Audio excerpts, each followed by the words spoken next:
3-in-1 senior living apartment. 1. Senior citizen கான perfect senior living. Number 2. Small investment, big appreciation. 3. உங்க பசங்களுக்கு ஃபியூச்சர்ல நல்ல ரெண்டல் இன்கம் தரப்போற ப்ராப்பர்ட்டி. ஸ்டெப்ஸ்டோன் ஆலம் இன் Pollachi near Kovai.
நான் அடுத்த நிகழ்ச்சிக்காக அங்கிருந்து புறப்பட்டேன்.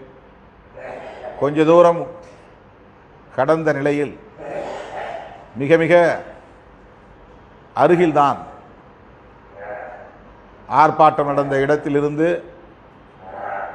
1 நிமிடம் அல்லது 2 நிமிட தூரத்தில் தான் நான் கடந்திருப்பேன்.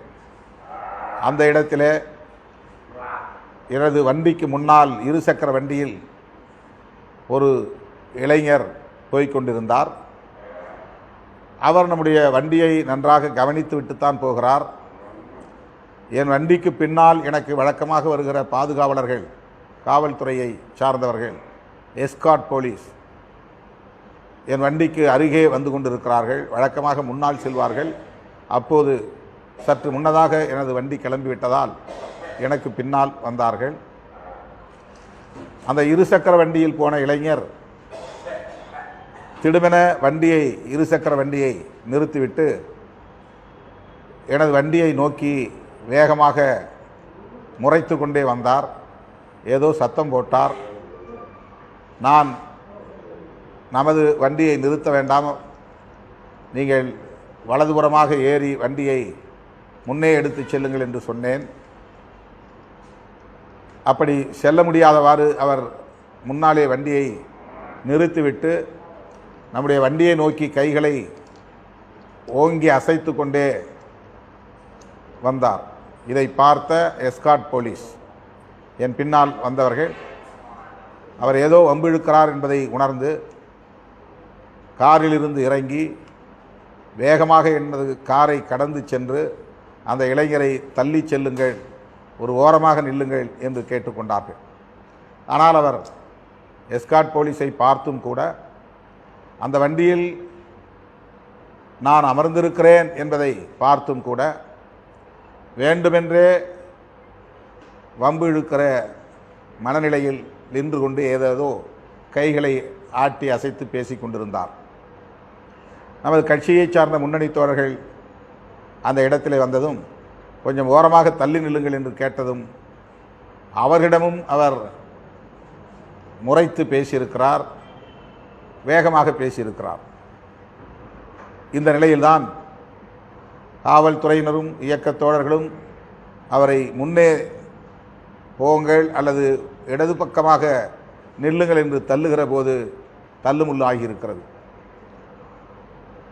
அவனை எதிர்த்து பேச நமது இயக்கத் தோழர்கள் 1-2 பேர் அவர் மீது கையை ஓங்கி அடிக்க முனைந்தார்கள். அதற்குள்ளாக காவல்துறை அவரை தமிழ்நாடு பார் கவுன்சில் கட்டிடத்தை நோக்கி அழைத்து கொண்டு போய்விட்டார்கள். இதுதான் நடந்தது. ஆனால் ஊடகங்கள் இதை ஊதி பெருக்கி ஏதோ நாம் திட்டமிட்டு அந்த இளைஞரை தாக்க முனைந்ததைப் போல அவரை அடித்து அவருக்கு மயக்கம் வந்து விட்டது என்றெல்லாம் செய்திகளை, அவதூறு செய்திகளை பரப்பி கொண்டிருக்கிறார்கள். அவர் என்னுடைய வண்டியை பார்த்துவிட்டுத்தான் இடதுபுறமாக எனது வண்டிக்கு முன்னால் போகிறார். ஆனால் வேகமாக போகவில்லை. வேண்டுமென்றே மிக தாமதப்படுத்தி வண்டியை ஓட்டி கொண்டு போகிறார். இடையிலே அந்த speed break, Tamil Nadu bar council எதிரே ஒரு வேகத்தடை இருக்கிறது. இந்த வேகத்தடையிடம் போய் அவர் வண்டியை நிறுத்துகிறார். நம்முடைய வண்டி ஓட்டுநர் வழக்கம் போல ஆரன் அடிக்கிறார். பின்னால் இருக்கிற எஸ்கார்ட் போலீஸாரும் சைரன் சவுண்டு, அந்த ஒலியை எழுப்புகிறார்கள். எல்லாவற்றையும் தாண்டி வண்டியை நமது வண்டிக்கு முன்னால் நிறுத்திவிட்டு வருகிறார். வண்டி மோதவில்லை. நம்முடைய வண்டி அவர் வண்டியின் மீது மோதவில்லை, அல்லது அவர் வண்டி நம்முடைய வண்டியின் மீது மோதவில்லை.